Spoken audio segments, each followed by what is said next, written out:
everybody, episode 756 of the podcast, and Assuming America, the Outdoor Sports Podcast, presented by Betfred Sportsbook. It is Monday, August 28th, 2023. People, I hope everybody's doing well.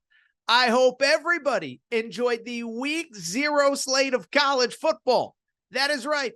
For the first time since January, college football to react to, and we got a loaded show across the board. We're actually going to start not with the games that happened, but what will happen. I'm tripping over my own words 30 seconds in. We're going to start with my college football playoff picks. I know America has been waiting for them for months. My picks. Who do I like? We are going to talk about my Final Four. I will give you my preseason national champion. From there, we'll take a quick break. We will react to some of the games that happened on the field this weekend. Notre Dame looks awesome. What does that mean? USC's defense, not so much. What does that mean? And then, of course, we'll wrap on a couple other stories. One, Arizona State. They bowl ban. Not a fan of that. We'll explain. And then a non-sports story, but it has a little bit of a sports twist. You know, I got to spend 5 minutes at the end shouting out my guy, Bob Barker, an iconic sports movie cameo in Happy Gilmore, an icon, a guy that we all grew up with. I got to send my regards to him. It's a lot going on, a lot of football. We got to talk Bob Barker at the end. But listen, we got a busy show. We got a loaded show. We got so much to discuss. So let's not waste any more time, and let's get to the topic of the day. And the topic of the day, as I told you, week 0 just happened, and we're going to react to it all. But because it was a little bit of a quieter week, instead, what I want to do is, again, not so much look back on what happened, but look ahead. Week 1 is coming. Thursday night, we got some really big games. Utah, Florida, Nebraska, Minnesota, NC State at UConn, my Huskies. And so with it, we can't waste more time. We have to give the official AT college football preseason college football playoff picks. I hope everybody knows, and I know you do, I spent a lot of time thinking about this stuff. I've spent way too much time breaking it down. I feel really good about these 4 teams. Of course, that'll mean nothing once the games start getting played for real. But let's get to it. Let's not waste any more time. Let's talk about my top 4. Think I might have a few surprises in there, and then I'll explain some of the teams that missed the cut and why at the end. Let's start with the 4 seed in AT's preseason college football playoff picks. They are, for the first time ever, making the 4-team college football playoff in the final ever 4-team college football playoff. Welcome to the party, the Penn State Nittany Lions. I know it's going to Torres. Let me explain. First of all, I like James Franklin. I like Penn State, but let me explain why. First off, it's a simple talent acquisition thing, okay? And when you look at Penn State across the board, I think you can argue this is James Franklin's most talented team. As a matter of fact, I'll take it a step further. I'm almost positive it's James Franklin's most talented team. We talked about it a few weeks ago. Bruce Feldman puts out that freaks list every single week or every single year where he names the freakiest of all the freaks in college football in terms of height, weight, speed, power, whatever. Penn State this year set a record for the number of guys on the freaks list. And Bruce Feldman has actually said, I actually left a few guys off because if I put too many Penn State guys on, people would freak out. So that is indisputable. The number 1 insider in America says they have as many freaks as anybody in college football. I will tell you, I had a buddy that attended a practice recently, longtime Penn State fan. And he basically said, look, I've been going to practices for 20 years. He said, this is the most talent they have ever had NFL-wise. And you look across the board, that's largely backed up. Freaks, as I said, everywhere. 2 elite running backs, Nicholas Singleton, Katron Allen, combined to rush for about 2,000 yards last year. Both were true freshmen. Both were back. Wide receiver, they did a great job in the portal. Dante Cephas is probably the name to know. Offensive line, they're one of these teams. Maybe it's because of NIL, whatever. They got back some dudes that could be playing on Sundays right now. Olu Fashanu is a name that if this was 4, 5, 6, 10 years ago, probably would have left college. but he's getting NIL. Don't know what the setup is there, but I'm sure he's doing just fine. He decides to come back. He is a true All-American top 10 pick at left tackle. Defense, just dudes everywhere. Abdul Carter, he's a day one guy. He's only a sophomore, but when he declares, he will probably be a day one guy. Beyond that, Chop Robinson wasn't even technically a starter last year, but former 5-star, began his career at Maryland, transfers to Penn State, was a star. The secondary, some believe the best pair of corners in college football. That defense was awesome under Manny Diaz a year ago. And the one quarterback I haven't talked about is quarterback. But we talked about this, I believe, last week. And I'll say this, Drew Aller, 5-star kid, was the number 1 quarterback in his high school class, ranked higher than Connor Wegman, ranked higher than Cade Klubnik, who's the starter at Clemson. And so I bring it up because, listen, we won't know until he gets those live reps, but this was a guy with as much potential as anybody, and obviously probably would have gotten more reps last year, except that Penn State won 11 games because they had a 6th-year quarterback back in Sean Clifford, who's now playing in the NFL. So I don't blame Penn State for not playing this kid, but it's his time, and there is so much talent around him. Finally, from the Penn State perspective, schedule breaks really nicely, okay? Out of conference, if they don't go 3-0, I think a meteor is going to have to hit Earth for them not to go 3-0. They have West Virginia at home to open. That is this Saturday night under the lights at Penn State. West Virginia has no chance. Okay, I don't want to make any guarantees. I don't want to blow anything in week 1. But I don't even know what would have to happen for West Virginia, who's not very good, to go to Penn State and get a win. Then they play Delaware. Then they open Big Ten play. Later in the year, they play UMass. Good news is, from the West Division, they get Iowa at home. They don't play Wisconsin at all, who I believe is the best team in that side of the division. And then, obviously, it goes without saying, you have Michigan and Michigan and Ohio State. But here's the deal. You get Michigan at home, which you almost beat Michigan at home 2 years ago when Michigan won the Big Ten and made the college football playoff. And Ohio State, we mentioned this the other day. Have you seen how the schedule breaks for Penn State before they play Ohio State? They have, these are the 2 weeks before Penn State plays Ohio State. They get a bye week. Then they have UMass at home. Then they get Ohio State. That's basically 3 weeks to prepare for Ohio State, all while Ohio State actually has a relatively tough road game the week before they play Penn State. They will go to Purdue, which doesn't sound tough on paper, but remember, the last time that Ohio State went to Purdue, Ohio State took that L. So in the end, I believe Penn State will finish 11-1. And I believe they are a team, finish the regular season 11-1. And I believe they are a team that is going to make the college football playoff. Congrats, Penn State. First college football playoff appearance of the James Franklin era. And obviously, as we go to a 12-team playoff, it certainly won't be the last. Number 3 on AT's preseason college football picks and predictions, college football playoff edition. Very tough decision at the top of the ACC between Clemson and Florida State.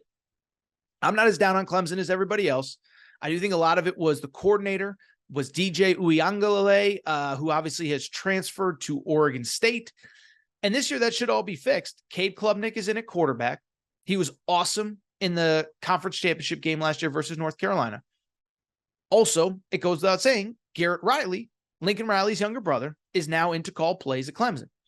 And so I am not as down on Clemson as everybody else, but I do worry about their schedule. At Duke, at Miami, at NC State, a place that they have lost, Notre Dame at home, North Carolina at home with Drake May. They close with South Carolina. And of course, they have Florida State at home. So I worry about Clemson. And that is why Clemson is not number 3 on my list. The number 3 team, I did a terrible job setting this up, by the way. Forgive me if you're a Florida State fan listening or watching on YouTube. Forgive me. My number 3 team in the college football playoff preseason picks are the Florida State Seminoles. First of all, what Mike Norvell has done is awesome. And I love the kind of sort of old school slow build for Mike Norvell. Now, I get that he took over during COVID. He took over heading into COVID. So he took over in the winter of 2019 into 2020. And so it has been a slow build. 3-6 during that 2020 season, 5-7 the following year. Remember, that year they started 0-4. So they obviously finished 5-3, lost the last game of the season to Florida. Otherwise, they would have been bowl eligible. And then last year, open with that win over LSU, then have a stretch in the middle of the year where they lose 3 straight. And then they close the season with 6 straight wins. So they're building momentum. They're getting better every year. And they're another team like Penn State that was able to take advantage of some older guys coming back. Maybe it's NIL, maybe it's not, but they got real talent on that roster. Jordan Travis back as a third-year starter at quarterback. This guy is dynamic. Go find highlights of him on Twitter. He is awesome, okay?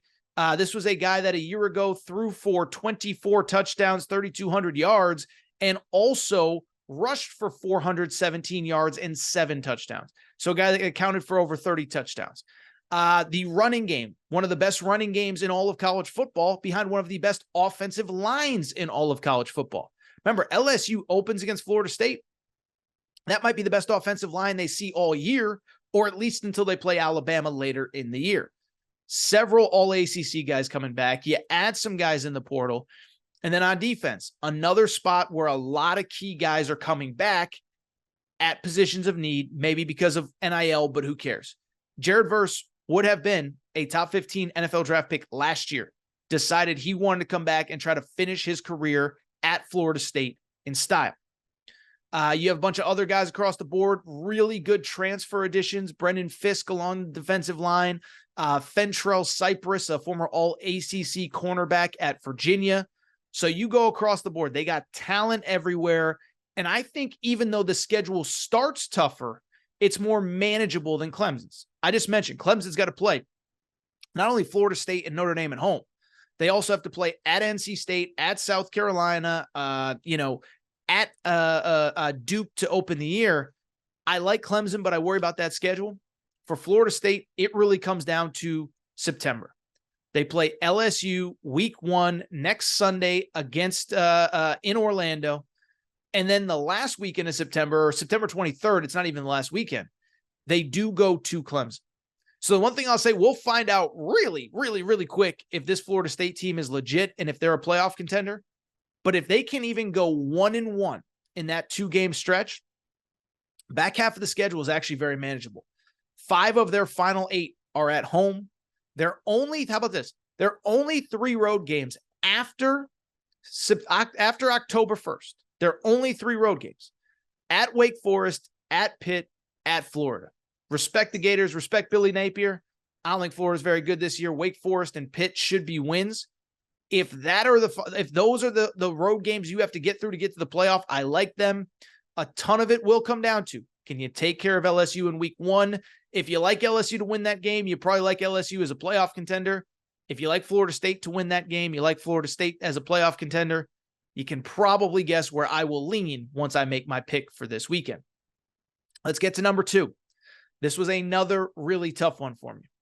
But my national runner-up and my SEC champ is the Alabama Crimson Tide. And I know some of you think, Torres, it was such a disaster last year. They lost 2 games, and Bryce Young is gone. And I will readily admit, I am very worried about that quarterback situation. We talked about Nick Saban's comments about the quarterback on Friday's show. When Nick Saban basically says, one of you guys go win the job, stop waiting for me to give it to you. Yeah, I'm a little bit worried about the quarterback situation. But at the same time, they still have this week against Middle Tennessee. And I think that Texas game in week 2 is going to be symbolic of what we will see from Alabama this year. They want to run the ball. They want to be physical at the line of scrimmage. And whoever wins that quarterback job, they want to take stuff off his plate. They don't want this to be Bryce Young 2.0, Tua Tagovailoa 2.0. No. We want less out of the quarterback, more out of the running back, more plays, more yards after catch, more yards after contact, and defense go make plays. And so when I look at the change in attitude and I look at the schedule, it's never easy for Bama, but at least it's not last year's schedule. Because I remember last year, and I'll admit, I liked Alabama going into the season. But you looked at that schedule. They had to play at Tennessee, at LSU, at Texas a year ago. This year, all those games are at home. And so you look at Alabama's schedule, toughest road games at A&M. That's not going to be easy. They lost the last time they went there. At Auburn, maybe by week 13, I guess it would be the 13th week of the season. Final game of the regular season. Maybe Hugh Freeze has it going. Hugh Freeze has historically given Alabama and Nick Saban fits. But when the two toughest games in a brutal league are at Auburn, at Texas A&M, that's probably a good sign. I think the schedule breaks nicely for Alabama. They're my number 2 team. Finally, my preseason number 1, my preseason national champion. Can't believe I'm saying this, but hail to the victors valiant. Hail to the I'm picking the Michigan Wolverines. It's funny. I was looking through the archives on my YouTube. It was like 18 months ago, 2 years ago, whatever it is. I was calling for Jim Harbaugh's job. Now, I think they're going to win the national championship. And I think it really goes back to last year. Like last year, let me even backtrack. Last year was just so different than even the year before. First year, it was feel good. It was about the, oh my goodness, we finally beat Ohio State. We finally win the Big Ten. We finally go to the college football playoff. Last year, it was all business the entire regular season. Destroyed Penn State at home. Beat the crap out of Ohio State in Columbus in the second half. That game was on TV Friday. I watched a little bit of it, a replay of it on FS1. They beat the crap out of Ohio State in that second half. And so you get back to the playoff, a fluky loss. It's not an excuse. It is a reality. But they outgained TCU by like 150 yards in that game. Did have 2 pick sixes from J.J. McCarthy, had a weird fumble on the goal. I mean, there was just so many things that went wrong. They still almost could have won that game. Well, this year, think about who Michigan brings back. They bring back J.J. McCarthy. They bring back Blake Corum at running back. They bring back Donovan Edwards at running back. They bring back at wide receiver Roman Wilson and Schoonamaker, the tight end, and Colston Loveland, the tight end. The offensive line, 3-4 transfers that are elite. The defense, elite across the board. And the talent is elite across the board as well. Jim Harbaugh talked about this at Big Ten Media Day. Now, it might have been a little hyperbolic, but he said this. He said, we believe we have a team that could set the record for most NFL draft picks. The record currently standing is 15 picks by the Georgia Bulldogs 2 seasons ago. Jim Harbaugh thinks they're going to have about 15, maybe even more. Now, is that hyperbole? Maybe. But even if it's hyperbole, what does that mean? They don't have 15 draft picks. They only have 12. They only have 13. They have a lot of NFL talent. It's veteran talent, and everything is built for this year. Finally, I'll say this, and I've talked about it. I'm not worried about the schedule. Schedule is relatively manageable. You know, November gets a little bit dicey because they have at Penn State late in the year. But again, they destroyed Penn State last year. They also have at Maryland. That'll be interesting. Tua's younger brother is the quarterback before Ohio State. But I look at this team. I'm not worried about the suspension. It doesn't concern me. Remember, veteran team, dealt with a lot of Harbaugh's nonsense previously. 2 seasons ago, he's interviewing for an NFL head coaching job in Minnesota on National Signing Day. This past offseason, he goes through the process again. I think that group is going to be able to compartmentalize, go 3-0. Jim Harbaugh comes back, and the run to a national championship begins. Really quickly, it's worth mentioning, I think there's probably 3-4 teams that everybody really likes that I don't have in. And by the way, this is the fun part about a 4-team playoff. Next year, all these teams are going to get in. We don't even have to do this. But 4 teams that I don't think are going to get in. USC. We're going to talk about that defense momentarily. I don't trust it. I don't trust the defense. The schedule gets too tough. USC's final 6 games include at Notre Dame, Washington at home, Utah at home, at Oregon, UCLA at home. That's 4 teams that are ranked in the top 20, plus UCLA, which was just on the outside of the top 25, including at Notre Dame and at Oregon. That's brutal. I don't think they can go 11-1 against this schedule. I just don't. I worry about them, especially with that defense. We'll talk about it momentarily. Notre Dame, really like the Sam Hartman story. He's my pick to win the Heisman. He was before this weekend, let the record show. Tough schedule. Can they go? They're going to have to go 2-1 against Ohio State, USC, Clemson. First two are at home. Maybe they do, but I just don't have Notre Dame in the playoff. And then the two or three big ones. LSU, listen, I think they're still a year or two away. Their frontline talent is as good as anybody. Jaden Daniels at quarterback. The wide receivers are great. Harold Perkins is a stud on defense. Mason Smith, who's suspended for that Florida State game, is a stud on defense. But Brian Kelly said it at SEC Media Days. He was asked about Georgia. He said, we're not there yet. We're going to get there. We're recruiting really well. Give us time. We'll get there, but we're not there yet. If your own head coach admits that you probably don't have the depth, then guess what? You probably don't have the depth. The week one matchup is really tough, especially on a group there where the secondary is the big question. I think LSU is a very good 9-3, 10-2 type team. I don't think they're a playoff team, though. Final two teams that are obvious. Ohio State, listen, I've made my spiel on Ohio State. You either disagree or you agree with me, but young team. Every year, it seems like teams are starting to be able to push them around a little bit more. I don't think the talent gap between them and Michigan and Penn State is as wide as it has been. I think the gap is as small as it's been maybe since Urban Meyer got there in 2013, 2014, whenever it was. So you have that element of it. And with Ohio State, it's the schedule. A lot of these teams, very advantageous schedules. Ohio State, week 4 at Notre Dame. Later in the year, at Wisconsin on Halloween weekend. Already we know it's a night game. So you got to win at Notre Dame at night, at Wisconsin at night. Michigan is on the road. And Penn State, as I said a few minutes ago, 2 games before them, before they play Ohio State, is a bye in UMass. So Penn State's going to have 3 weeks to prepare. This isn't an anti-Ryan Day thing. I just don't love the schedule. I have Ohio State out of the playoff, and that's kind of my bold prediction. I have Ohio State finishing 9-3 this regular season. And then finally, the obvious one, right? The Georgia Bulldogs. This isn't an anti-Kirby thing. This isn't too many guys got arrested for speeding thing. And it's not they have a new quarterback thing. I just think it's insanely hard to win 3 in a row. Nobody's done it in 100 years. Now, you could argue part of it was a poll era. It was a different time. It wasn't settled on the field. But I'll tell you, I'll just go back to the Swamp Kids Urban Meyer documentary that came out last week. Try not to spoil it, but you can see how tough it is to keep college-age kids motivated on a year-in, year-out basis. Now, maybe if this was the 12-team playoff era and Georgia could take a loss or 2, I'd feel differently. But this isn't the 12-team playoff era. This is the 4-team playoff era. You trip up once in the regular season, then you're playing for a playoff appearance in Atlanta, and the rest is history. And so I look at how hard, it's just hard to keep guys motivated for 3 straight years. 75% of that locker room has never suffered a season that ended with anything other than a national championship. The juniors have won 2 national championships. The sophomores won a title. The freshmen are coming into a program that has won 2 straight. And as they say in the Florida documentary, and I've heard this from coaches. Remember, I did a big story on Miami, the early 2000s teams.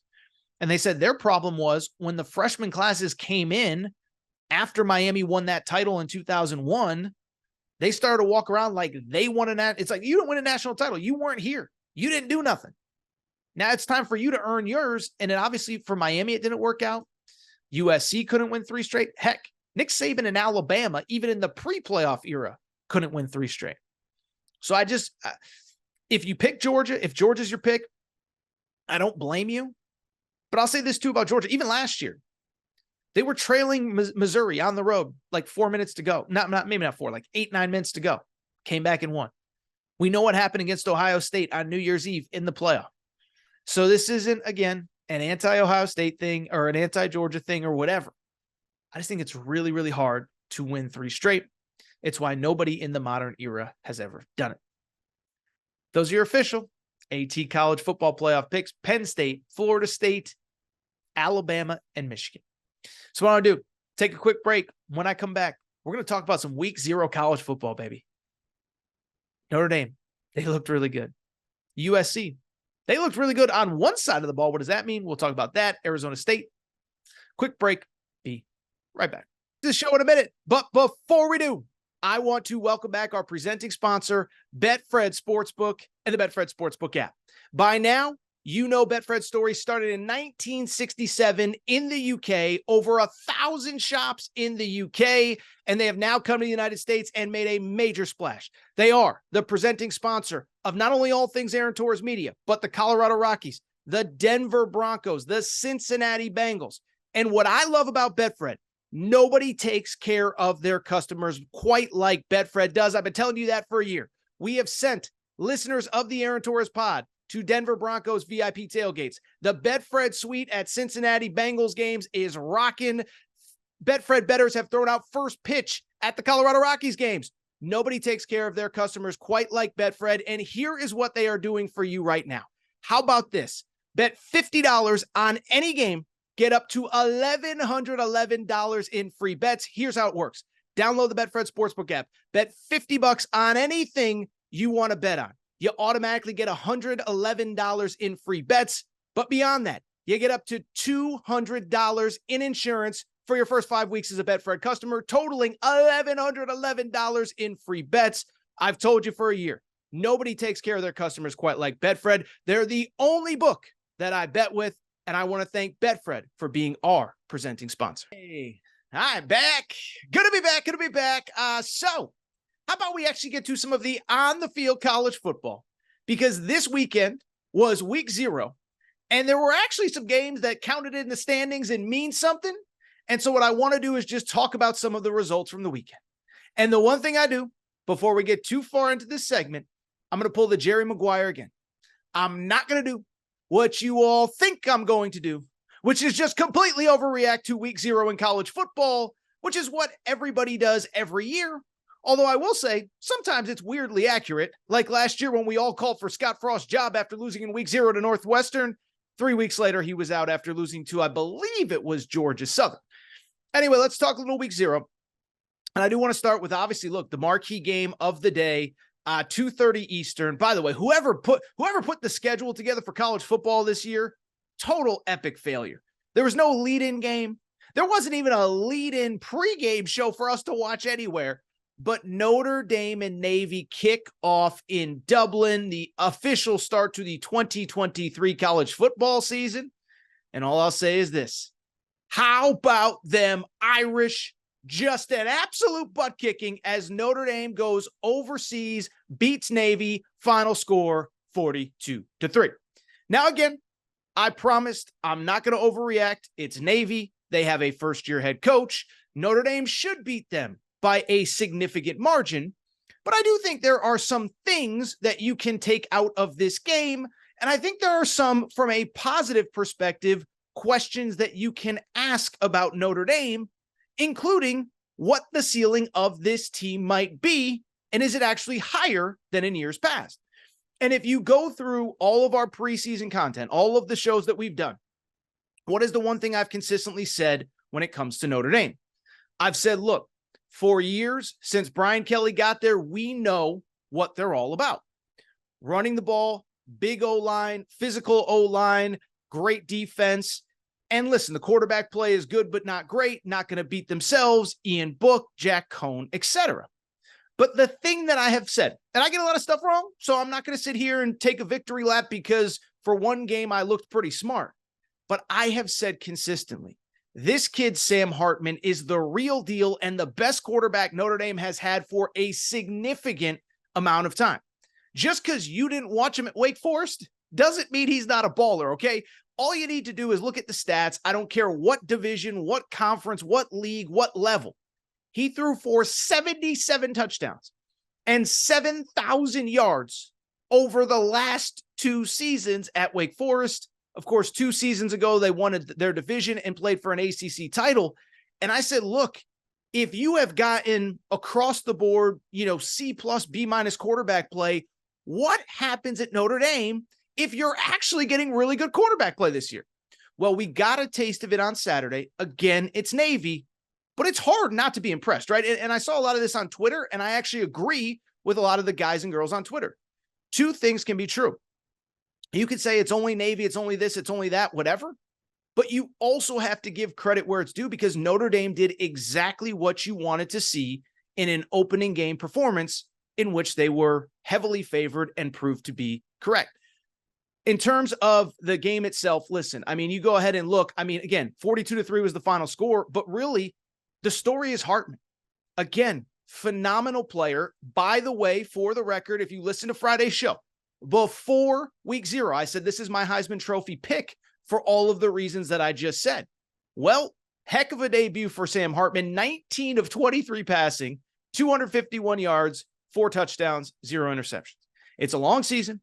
Not saying that, just book his ticket to New York now, but that's exactly what you wanted to see. And it complemented everything else that Notre Dame does so well. They finished the game pounding the football between the tackles. Again, I know it's Navy. Again, I know it's what's expected, but they averaged about 7 yards per carry. And again, that's something that you would think is going to translate throughout the season.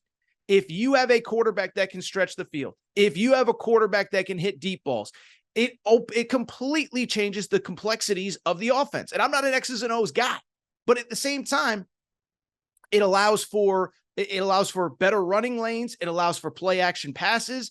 And it is what has me so excited about this team. And then defensively, they did what they're supposed to do, right?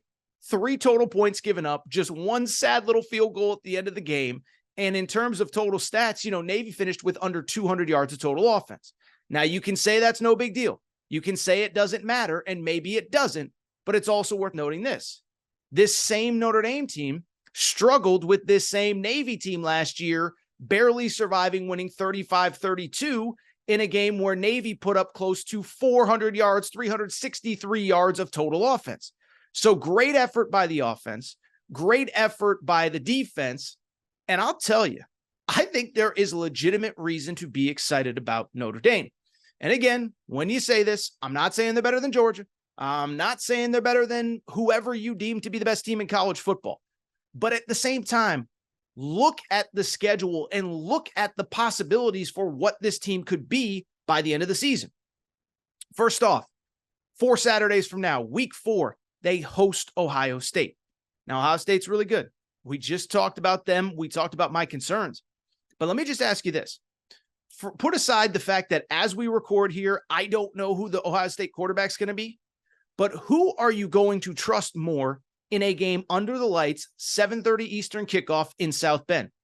The 6th-year quarterback playing at home or the first-year quarterback? And I know Devin Brown's in his 2nd year in the system at Ohio State, Kyle McCord in his 3rd year. The first-year quarterback making his 3rd, 4th start of his career. Leg up Sam Hartman. Not saying it means they win, but I like the quarterback battle there. Obviously, against USC, listen, it goes without saying, USC is the best quarterback in college football. Caleb Williams, we'll talk about him and his week 0 performance in a minute. But at the same time, at home, by the way, Sam Hartman against a USC defense that I don't think any of us really trust, at least not as of right now. They're improved. The personnel is improved. They'll be better. But is that a defense that is going to slow down the good offenses that they play? Should mention, by the way, late in the year, certainly the toughest road game that Notre Dame will have all season long at Clemson, in early November. Just going to throw this out there. Remember, Clemson's part of the ACC. You know who else is part of the ACC? Sam Hartman's old team, Wake Forest. You know what Sam Hartman did last year against that Clemson defense? 337 yards, 6 touchdowns. I told you, this guy's a baller. He's been a baller. And so I'm just telling you, I'm not putting too much in week 1. I'm not putting too much on Sam Hartman's plate. And there are other tough games throughout the season. Duke should be much improved this year. They won 9 games last year in year 1 under Mike Elko. Notre Dame has to play at Duke. Notre Dame has to play at NC State in a few weeks. We'll see what NC State looks like because, oh, by the way, you know who NC State opens with? My UConn Huskies in week 1 this coming Thursday. Louisville should be improved under Jeff Brom. So I'm not saying if you survive, say, Ohio State and USC, you're going to the playoff. But what I will say, I'm excited to watch this team because the one thing, Brian Kelly set the foundation. Marcus Freeman is hopefully going to take it to another level, but I give Marcus Freeman credit. Last year, he went back to that ground and pound, and that was when Notre Dame really picked things up in the second half of the year after that slow start when they went 0-2. And so I just bring it up because I am really, really, really excited to see this Notre Dame team over the course of the season with Sam Hartman at quarterback. Not promising anything, but I think they have a chance to be really, really, really good. And I'll say this, You can like Notre Dame, you can hate Notre Dame, but with that schedule, if they get the win, if they finish 11-1, they're going to the playoff. And I know we're getting way ahead of ourselves. The only point I'm trying to make, they're going to have chances on national stages against national teams, against Caleb Williams and USC, against Ohio State, against Clemson. If they win the games they're supposed to, they're going to be a factor all year. We'll enjoy week 0 for now, but it's never too early to start thinking about the bigger picture of college football. All right, let's switch gears and get to the other big game from Saturday, week 0. Obviously, just talked about Notre Dame. They looked awesome in that win over Navy. But I do want to switch gears, and I do want to talk about the other big game from Saturday. That one came on the other side of the globe as USC takes on San Jose State. They do get the win 56-28 at the LA Coliseum. But what I will say, and again, theme of the segment, we don't want to overreact to week 0. Well, I thought Notre Dame overseas in Ireland against Navy, just about everything went right. There really aren't complaints. It was all rainbows and sunshine, even though there were no actual rainbows and sunshine in Ireland. For USC, though, I don't know that I necessarily feel the same way. We don't want to overreact, but I am a little bit concerned about that defense that, oh, by the way, was not very good last year and did not look sharp to open the 2023 season. Now, in terms of USC, in terms of positives, let's do glasses half full and let's talk about what looked good. And what looked good specifically was that offense. Probably not very surprising. When Lincoln Riley is calling the plays, when Caleb Williams is executing them, you're probably going to look pretty good. And that is exactly what USC does.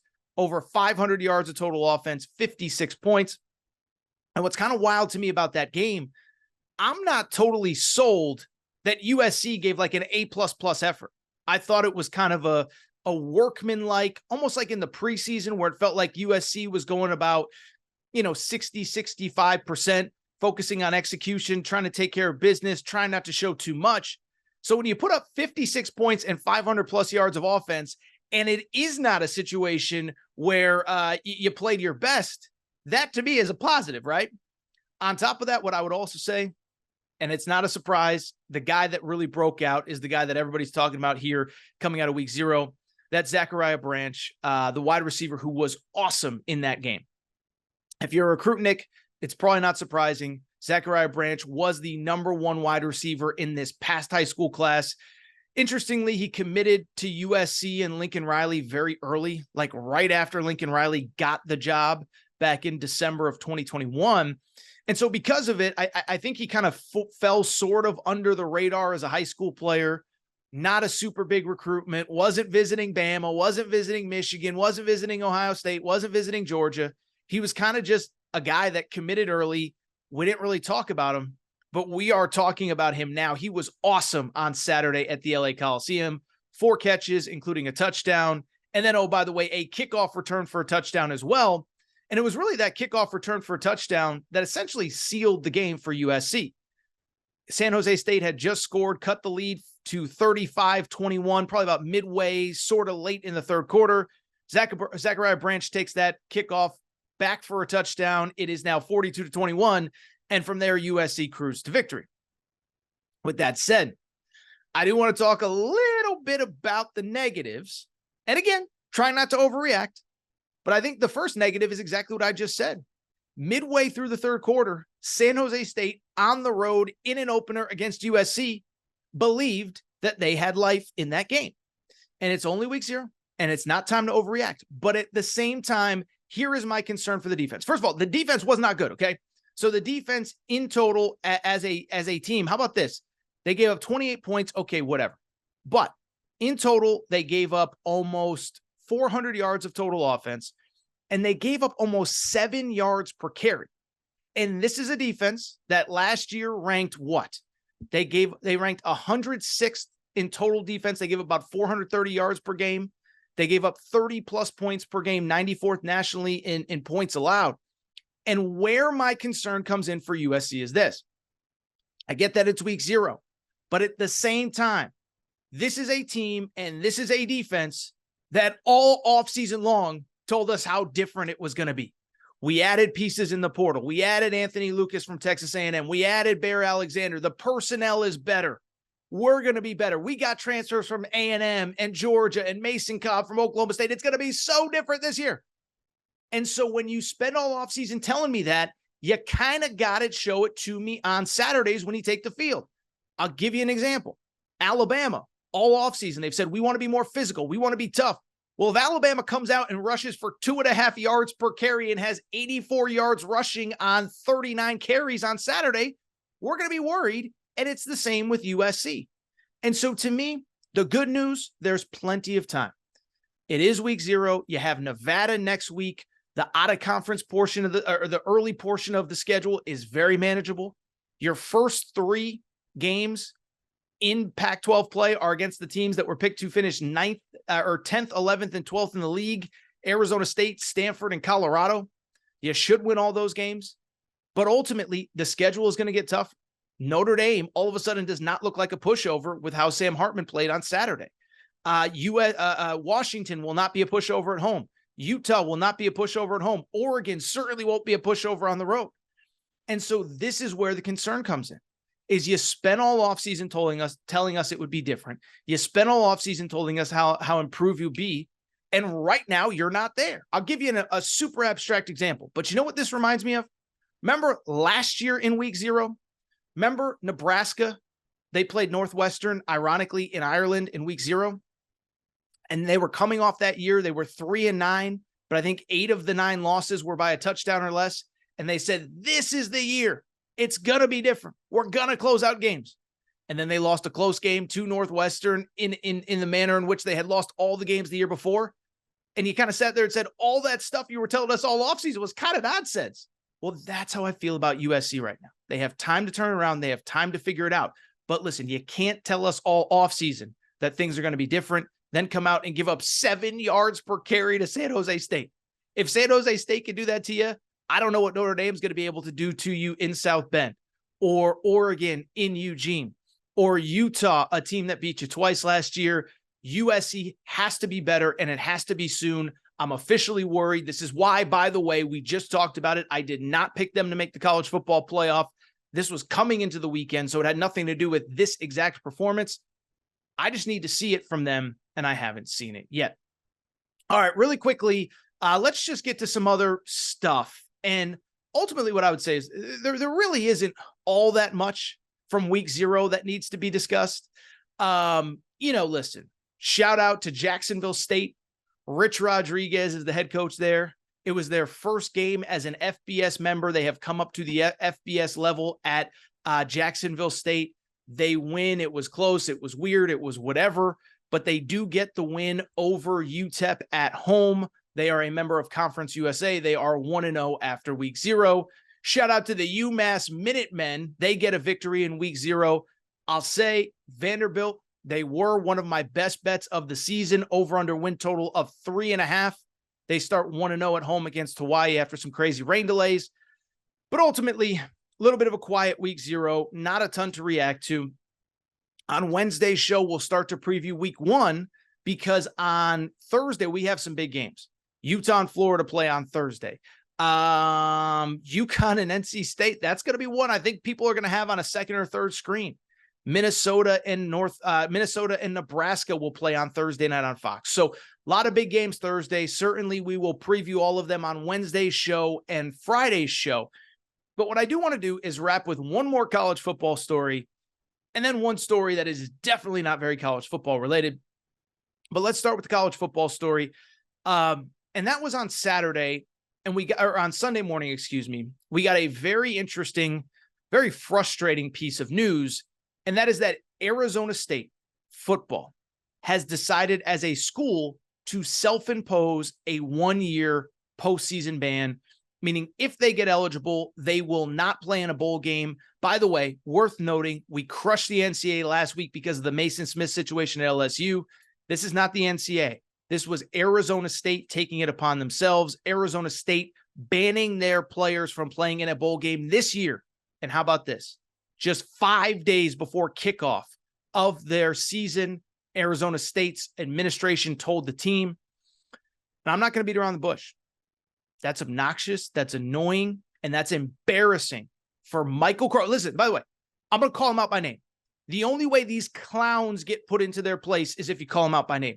So Michael Crow, the Arizona State school president, you're an embarrassment. Ray Anderson, Arizona State AD, you're an embarrassment too. Let's talk about it, but this is an embarrassing situation for Arizona State football. So this all stems, by the way, from the last 4 or 5 years when Herm Edwards was the head coach at Arizona State. Remember, Herm Edwards was in fact the head coach. And remember, how did Herm Edwards get that job? Oh, I don't know. It's because Ray Anderson, Arizona State's AD, was Herm Edwards' old agent. Talk about nepotism. You talk about a situation where you're helping a buddy out. Herm Edwards gets that job. COVID happens, and the entire program just basically egregiously breaks all of the COVID protocols put into place during the COVID lockdowns. We've talked about it with Michigan. We've talked about it with Tennessee. You don't need me to tell you all the details. But remember, every school in college football couldn't have recruits on campus, couldn't have official visits, couldn't have unofficial visits. Well, Arizona State just egregiously broke all those rules, okay? They had players on campus. And the thing about Arizona State, two things really. One, they were really sloppy about it. I mean, there's receipts and texts of coaches getting in touch with parents and saying, pay for this flight, we'll pay you back. Like it was very sloppy. They didn't even attempt to cover it up. Like give credit to Jeremy Pruitt and his crew. They at least sort of pretended to try to cover it up. Arizona State, not so much. Two, what I think was interesting about Arizona State was it felt like there was a division within that football program where some coaches were like, we're all in on this. We got to do this. This is what we got to do to get ahead. There were others, though, and this is how this whole story broke, that weren't comfortable with it. So it was just a sloppy operation all around. But Arizona State egregiously broke rules. And obviously, this is in reaction to that. Where my problem comes with Arizona State making this decision is twofold.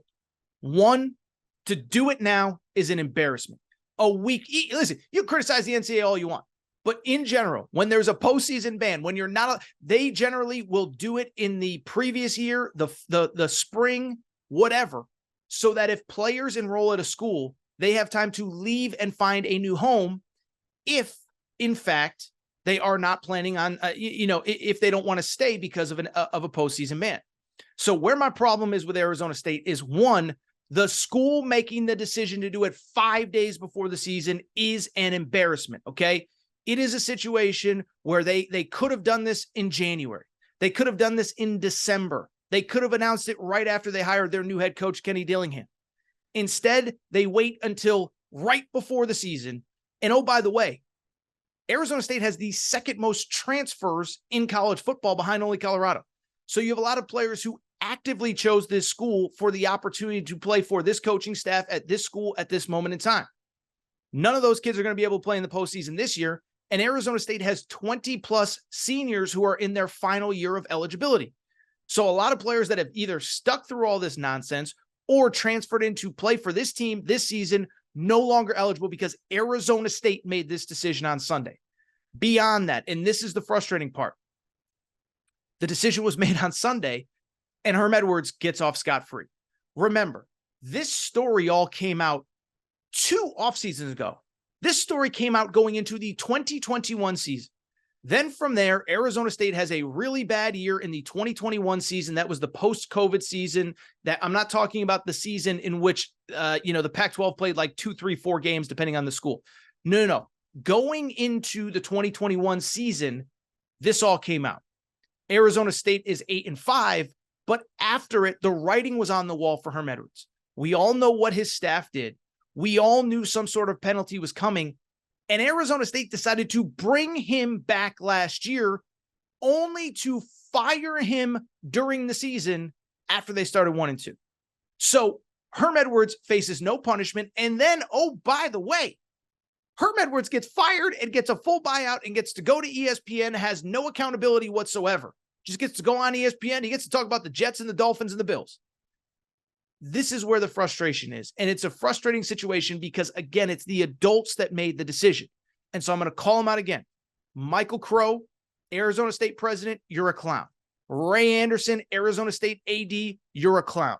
Disservice to your players, disservice to your program, disservice to all of those kids who transferred in to play for this new coaching staff. And this is further proof. It's been a theme of the summer. All these adults that claim that they care about student athletes, They don't care about them when they're sending Oregon and Washington to go play in the Big Ten, when they're sending the softball team to go to Piscataway and Iowa City in February. They don't care about them then, and the adults at Arizona State do not care about these student athletes. Shame on them. It's a disappointment. Arizona State, whether they're good or not, the 85 guys on that roster, especially the 20 seniors who are out of eligibility after this year, they absolutely deserved better. Finally, there is one more topic that I do want to get to. I know it's a weird transition from Arizona State to non-sports, but I'll say this. There was one piece of kind of pop culture news that happened this weekend. I think it's worth spending 2-3 minutes at the end of the show. If you're not into it, it's fine. You can turn it off. But I do want to say rest in peace to Bob Barker, who passed away at 99 years old. And by the way, if you're sitting here saying, Torres, this is a sports show, why are you talking about it? Well, Bob Barker had one of the great sports movie cameos of all time, Happy Gilmore, The Price is Wrong, you know what. So we can have a quick conversation about Bob Barker, right? And what I would say is, RIP to a legend, man. RIP to a legend. And I was thinking about this. First of all, like so many of you, I grew up on Bob Barker, right? I used to go to, whether it was in preschool, I can't even remember. It was so many years ago now. But I used to stay with my grandma in the afternoons or in the mornings, or maybe I went to afternoon preschool and I was with her in the mornings. I can't remember. But we would watch Price is Right every single day, Plinko, this, that, the other thing. And what I was thinking about with Bob Barker and with The Price is Right, that was my experience watching The Price is Right with my mom, my grandma, after school, before school, whenever it was. But that was also your experience too. By the way, sick days. The Price is Right on a sick day was a staple. Like you almost weren't even mad you were sick because you got to watch The Price is Right. And so I bring it up because I was thinking about this after his passing. One, legend. Two, one of the greatest sports, one of the greatest sports movie cameos of all time. But three, I was thinking about this. That experience that I just had, watching Bob Barker, Price is Right with your grandparents, watching Bob Barker, Price is Right when you're sick. That is a shared experience that I think everybody had for about a 40, 50-year period. I don't know how long The Price is Right was on, but 25, 30-year period. And I was thinking about like the way that society is going now, right? We're so like, and this isn't like a political thing, but everybody has their own little silos, right? Like, people watch this on Netflix. People watch that on Hulu. People watch this on Amazon Prime. People watch some sports, but not others. People watch we're just going towards a world where everybody kind of has their own kind of unique experiences, right? Where there aren't those communal things that we all take part in. So some of the best shows on TV right now. I've never seen Ted Lasso. Many of you didn't watch the Johnny Manziel documentary. Many of you didn't watch Swamp Kings, which I have to review at some point. We all watched Price is Right with Bob Barker. So it was sad to see him go. 99 years is a fulfilling life. I saw a lot of the jokes on Twitter about, made it to 90, made it to 99 without going over. So RIP Bob Barker, obviously a little bit of a sad story, but listen, he lived to be 99. He had a fulfilling life. And I can tell you, I have a lot of positive memories from watching him with my family. I'm sure you do too. And I would be remiss. It was probably the biggest story of the weekend, bigger than Notre Dame or USC. So RIP Bob Barker. All right, I think that's it for this episode of the Aaron Torres Sports Podcast. It's game week, baby. It's game week, man. College football picks. We talked about some games. How about that? It is so good to be back. And I'll just say this. There is no better time. If you are not subscribed to the Aaron Torres Sports Podcast, please, now is the time. Make sure to do so. Apple, Spotify, Amazon Music, Google Music, wherever you listen to podcasts, make sure that you are subscribed to the Aaron Torres Sports Podcast. Also, make sure to rate and review the show. Go ahead, give us a quick 5 stars. Let us know what you like, what you don't like, all that good stuff. Make sure you're following on social media at Aaron_Torres on Twitter, at Aaron Torres Pod on Instagram, Aaron Torres Podcast Questions at gmail.com, Aaron Torres Podcast Questions at gmail.com. Also, find the YouTube page. YouTube channel's blowing up. Appreciate everybody's support. I'll tell you what, in honor of Bob Barker, JJ Redick and Torrent Craig are off the hook. We'll shout them out next week. Let me leave you by saying this. Help control the pet population. Have your pet spayed or neutered. Goodbye, everybody. New episode Aaron Torres Pod on Wednesday. We'll preview games. RIP Bob Barker. We'll be back soon.